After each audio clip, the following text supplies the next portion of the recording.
7 років колонії загального режиму та 150 тисяч рублів штрафу заочно присудили окупанти Едему Бекірову. Окупаційний центральний райсуд Сімферополя оголосив вирок кримському татарину за буцімто зберігання та передачу вибухівки і боєприпасів. Сам Едем Бекіров опинився на волі на материковій частині України після великого повернення бранців у 2019 році. Втім, минулого року окупанти поновили розгляд сфабрикованої справи проти нього. Прокурори покладалися на свідчення так званого таємного свідка, втім під час допиту було чимало суперечностей. Наприклад, він не зміг визначитися, як тяжкохворий Бекіров ніс 14-кілограмову сумку з боєприпасами. Сам колишній бранець вироку окупантів не дивується і називає це залякуванням кримсько-татарського народу.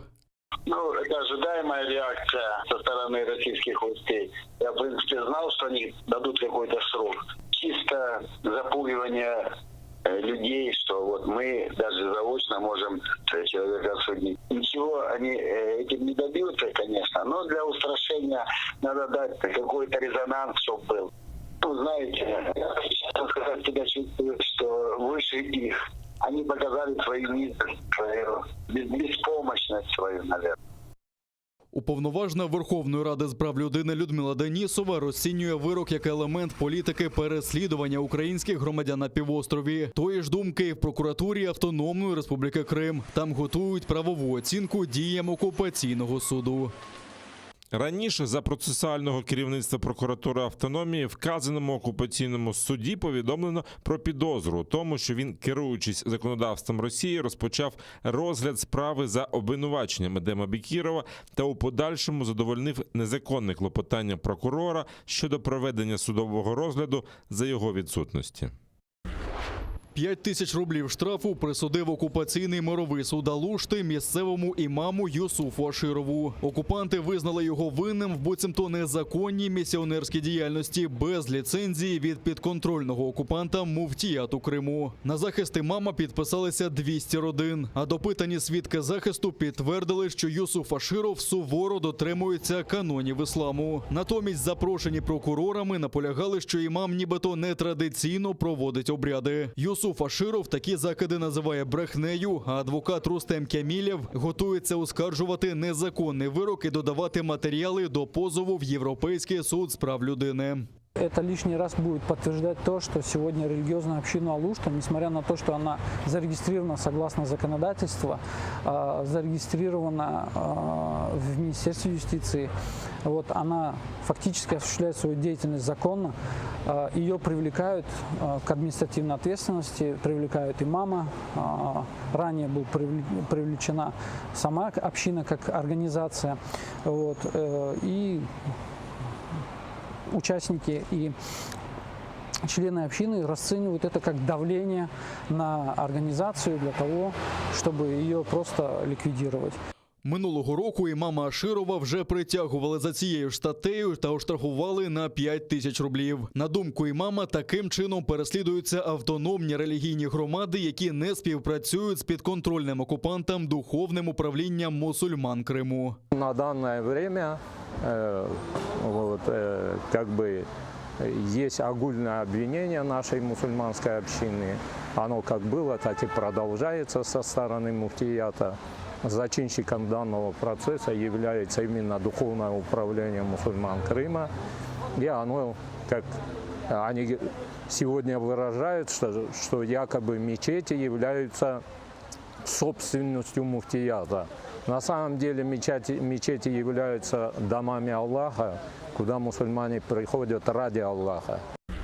Окупанти зі Сходу відкривали вогонь біля 5 населених пунктів, цього разу без артилерії. Поблизу Новгородського, Новотошківського, Авдіївки та Світлодарська били з гранатометів різних систем, кулеметів великого калібру та стрілецької зброї. Ворожу активність українські захисники вгамували вогнем у відповідь. В лавах об'єднаних сил втрат немає. І сьогодні зранку окупанти один раз порушили тишу на Сході. Зокрема, в районі Новотошківського російські окупанти обстріляли наші позиції зі стрілецької зброї. На обстріли противника наші військовослужбовці відкривали вогонь у відповідь. За минулу та поточну добу втрат серед наших захисників немає. Про всі факти порушень українська сторона СЦКК оперативно повідомила СММ ОБСЄ. Українські військовослужбовці продовжують контролювати ситуацію в районі проведення операції Об'єднаних сил.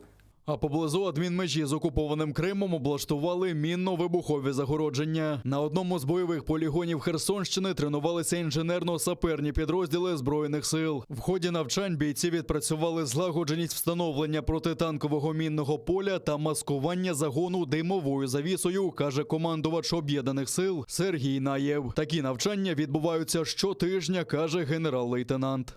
Цього разу воїни тренувалися у викладанні мін в ґрунт та на поверхні. Їх дії прикривав загін аерозольного маскування.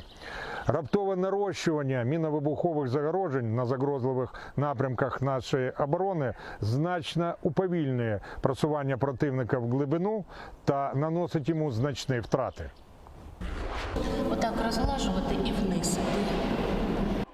Краматорські майстрині шиють кримсько-татарський прапор, який здійметься в небо над окупованим Кримом. На блакитне полотно стяга пані Ірина з однодумцями нашиває герб кримських татар. Зараз ми пришиваємо таньгу до основного прапору. Це зараз ми намітаємо. Пані Оксана буде шити, а потім, щоб облегшити прапор, ми будемо потім вирізати зайве. Я зараз вишиваю, в мене мурахи по шкірі, я українка.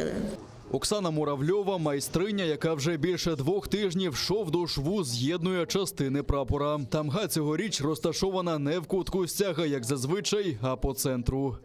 Це зроблено для того, щоб було краще видно з неба. Тому що вона, якщо буде маленька, як потрібно за симетрію в куточку, то її просто буде блакитна тканина летіти у повітрі.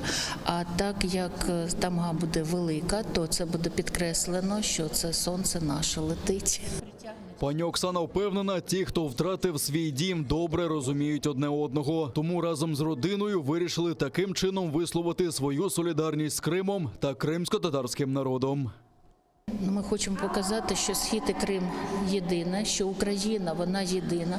Кожна людина, кожен українець коли-небудь побував у Криму, і ми відчували це і згадуємо з приємністю і дотик сонечка, і торкання хвилі. Тобто кожен з нас мріє про те, щоб побувати знову ж там вільно, спокійно в українському Криму.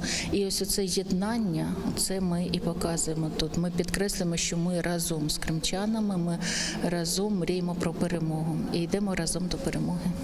Аби нашити герб кримських татар, пані Оксана має прошити шов завдовжки у 50 метрів. Допомагають їй ще 5 волонтерів. На цю роботу майстриням знадобилось більше 5 годин. Блакитну основу, яка складається з 6 частин та 4 десятків петель, для повітряних кульок відшили заздалегідь. Ініціювали пошиття стяга волонтери українського розмовного клубу «Файно».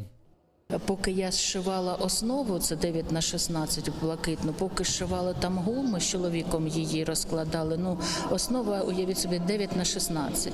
Тобто всі знають нашого розміри квартир, то навіть її побачити було складно. А тамгу взагалі, як кажуть, я шила всліпу, тому що я не бачила 10 метрів розкласти в квартирі, це нереально. І ми з чоловіком її шили всліпу, приблизно у нас був малюнок, ми міряли шматки тканини, це для нас були шматки саме, а потім шивали. От сьогодні тільки я побачила, як вона лягла. Готовий стяг хочуть зареєструвати в книзі рекордів України. Потім його передадуть колишньому політв'язню Кремля Ісмаїлу Рамазанову. Він ініціатор запуску знамена над окупованим Кримом. В небо над півостровом стяг здійметься в День національного прапора 26 червня. Київ та всі області материкової частини України в зеленій зоні карантину. За даними Міністерства охорони здоров'я, рівень захворюваності на рівні 74 хворих на 100 тисяч населення. А в 16 областях цей показник ще нижчий. Знижується і кількість ушпиталень, а завантаженість лікарняних ліжок з киснем на рівні 17%, кажуть в МОЗі. При цьому минулої доби на вільній частині України зафіксовано 1385 нових пацієнтів з ковідом. Одужали в 5 більше. 6962 людей. Ще 77 не змогли подолати хворобу. А в окупованому Криму показники захворюваності дещо зросли. Минулої доби окупаційна влада півострова нарахувала 136 ковід-пацієнтів. Ще 6 померли внаслідок хвороби. А окупаційний міністр охорони здоров'я Олександр Остапенко жаліється, що кримчани масово відмовляються від другого щеплення спутником ВІ. На Херсонщині розпочали вакцинацію жителів окупованого Криму. Перші 2 людей дістали свою дозу вакцини від COVID-19 в амбулаторії Генічеська, повідомляють в Херсонській облдержадміністрації. Для громадян України, які проживають в Криму, Міністерство охорони здоров'я відкрило запис на щеплення через мобільний застосунок «Дія». Для цього на Херсонщині діють 6 пунктів вакцинації. Зокрема, в херсонських міських лікарнях імені Лучанського, Троп'яних та Карабелиша, а також амбулаторіях Генічеська, Чонгара і Каланчака. Щеплення безкоштовне, з собою треба мати лише паспорт та ідентифікаційний код. Уряд схвалив угоду з Туреччиною щодо будівництва житла для кримських татар. Згідно з документом, Туреччина надасть Україні допомогу шляхом будівництва 500 квартир. 450 з них отримують представники кримсько-татарського народу, решту – внутрішньо переміщені особи та учасники російсько-української війни. По 200 квартир збудують у Миколаєві та Херсоні, найближчих обласних центрах до адмінмежі з Кримом. Ще 100 в Києві, кажуть в Міністерстві реінтеграції окупованих територій. Ухвалення міжурядової угоди і подальша її імплементація дозволять пожвавити процес щодо будівництва такого житла за рахунок мінімізації податкового навантаження щодо відповідної діяльності.